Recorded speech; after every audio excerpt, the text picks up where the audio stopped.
I was curious if I could take a moment to talk about what Desert Bus we used to. Absolutely. Engineering. If we could cue that up. Oh, hey, I'm gonna need some tissues. Can someone hook me up? Matt's got you. Sit in the chair too, so you have a proper microphone. By myself. Microphone and camera. We do also have performance mic. That's true. You could sit. You could take the performance mic too if you would like. Your choice. Then you could. Whatever's more comfortable. Turn it on then. Oh, I don't know how to Hold turn down it. the red Red button. button. 2 seconds. Red button. Until the light lights. Okay. We need cool music, chill music, Cool music. and some chill lighting maybe, because it is. This feels very dramatic for what I'm about to talk about.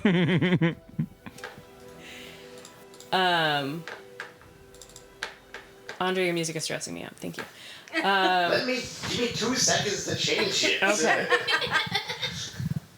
You're okay. You had an aggressive face, and I wasn't sure if I needed to appreciate the moment. Okay. We are about to prepare yourself. We are about to do Feels Time with Liz. Thank you for joining me for this talk. I have my tissues. If you have not had tissues, please feel free to get them if they are things that you want. Prepare yourself. Okay. I'm preparing myself.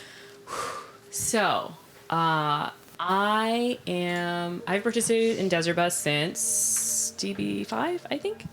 And when I started Desert Bus, I had not really talked about my personal experience when it comes to being a sick kid in the hospital. So when I was 10 years old, I was diagnosed with Hodgkin's lymphoma cancer. And we're going to show some awesome, sad photos. So there we go. Yeah. So that is me in my, I have to get words out before I start crying.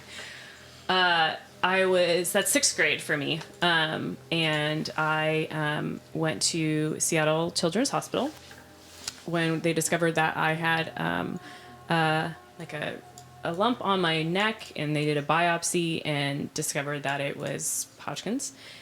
And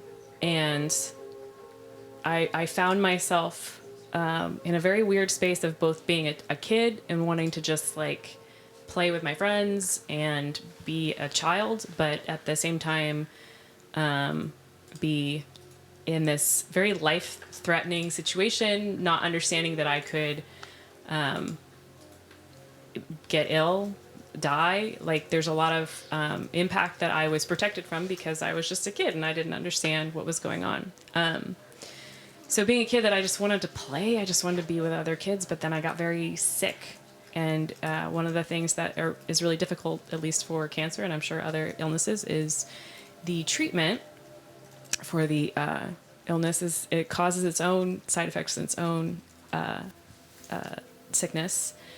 So with chemotherapy, I lost my hair, and you can even see like my eyelashes there in that photo.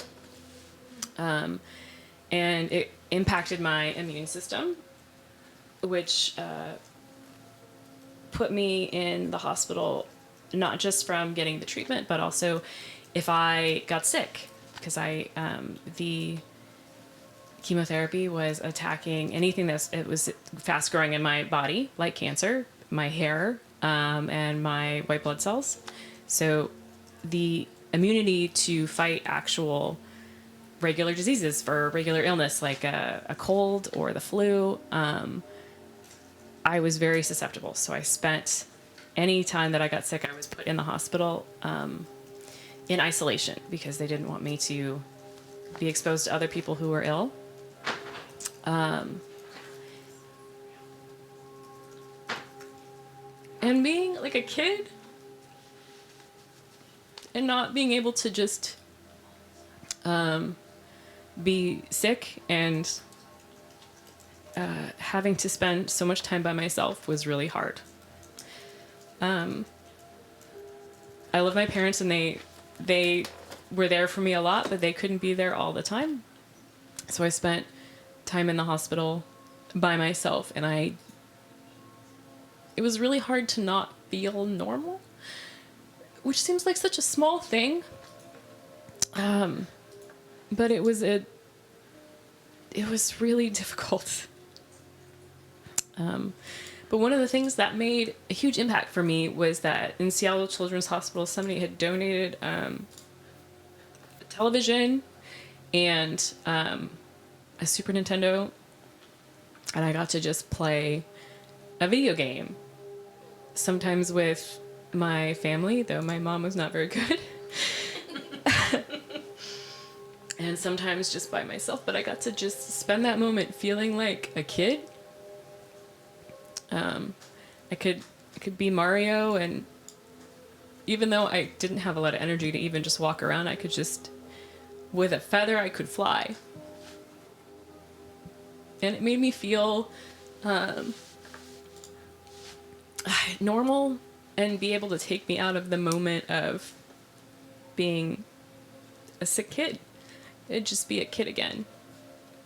And so one of the things that when I started volunteering for Desert Bus, I hadn't really told anyone that part of my story. It wasn't really it wasn't part of my identity. It wasn't part of my story. And people would get weird talking about like any time now that it comes up, and I tell people like I had cancer as a kid. I'm fine now. Like I have to start with that because people often can get uncomfortable about it. And so it was something that I didn't know how to talk about. And I realized with what we do here, what we're actually raising money for Child's Play Charity, is to do something that really had a positive impact on my life in a time that I needed it. And that is to put children in the hospital. No, put people in the hospital. No, Help children get out of the hospital. Yeah, to make it a difference, a positive difference in a kid's life or in a family's life. I've seen stories of not just moments of not just like a kid having a video game to play, but moments where it takes the scariness away. Creating moments where families can just play a game together and have a moment that isn't about being sick. And so I know sometimes, like, as we do wonderful and stupid things here of dancing around and beating James at coffee pong, that we forget, or we can't always sit in the moment of why we do this. And so I want to be able to bring that, to put a face to that, so you can see like a real human that was, my life was made so much better because someone had donated and brought something beautiful into a kid's life that was so simple but so important. So I want us to be able to remember and have a moment of why we are doing this. It made a huge difference for me, and even now it still impacts my life. For me, having cancer and then chemotherapy at such a young age, it's had, like, right before puberty, had a huge impact on my life still. So it's still a part of my story. Gosh, I always feel like I need to like write this down because I just want to talk in circles when I get here because I don't always cry in front of the internet. Here we go. If you need something, take the focus off you for a bit. No, I'm good. I'm still telling. Yeah. Yeah. Just want to make sure you're okay. Yeah. I want to go through some of these pictures here. So this one, you have my cool bandana, and I went to school. I thought that nobody could tell I was sick. Very self-aware, but aren't I cute with my matching bandana and t-shirt? Yeah. Thank you. Can we go back real quick though to that photo? So that other photo there is of me getting my radiation treatment. So I was, in order to, after chemotherapy, had radiation treatment on my neck, and in order to make sure that I was able to stay in one location, they made a mask for my face that would keep me strapped down. God, I really hope they don't do that anymore. It's been a while since then. But I got a custom mask, and I remember it being very scary because I had to stay in one place. And after the treatment, though, I got to keep that mask, and for many years, I hung it on my wall and hung earrings from it. So, bonus takeaway from that: if you ever found yourself in that situation, don't do it. If we go to the next photo, that is me with my dad. And you, like, again, I didn't realize how sick I was because I just was a kid feeling like I was invincible, but at the same time very weak and sick. And I feel like that photo really shows that is my hair growing back and finally getting to a place where I could feel like a kid again. Did we have another photo or what do we got? Oh yeah.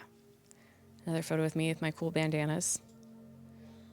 I love that you color coordinated your wardrobe. Working with what I got. Yeah. So I wanted to take a moment, and every time I tell this story, there's amazing stories coming in chat of people who experienced something similar or know someone that did, and the impact that has on a family. And I want us to be able to remember how important it is and the impact that we're able to make on the life of a kid and of a family that needs these moments. This Desert Bus has helped me be able to tell my story and make it a part of who I am and embrace that as something not only a part of my past, but also how I can make a difference for those moving forward. So know that it is you're donating, that it is for not just, putting people in the hospital, but to make, to make an impact on a kid's life, on a family, to add something beautiful to someone who really needs it. So thank you all for that. I'm seeing some beautiful stories of people in the hospital, of being able to play with toys. Oh, we went to the Victoria Hospital, the Children's Hospital here a few years ago, and seeing that there were kids that just got to be kids. It started with everything simple, like being in a giant MRI machine that makes so much noise and is really scary for a little kid, and there being stickers on the inside to just be able to make an impact that is not just a hospital that smells like a sterilized environment, but it feels real and at the same time like safe. I'm gonna go cry now. I think we actually have a video from Child's Play that we can show off to demonstrate what exactly some of this money is going towards. But first, we all must hug Liz, or give Liz the love. Thank you for sharing, Liz. I really appreciate it. Thank you.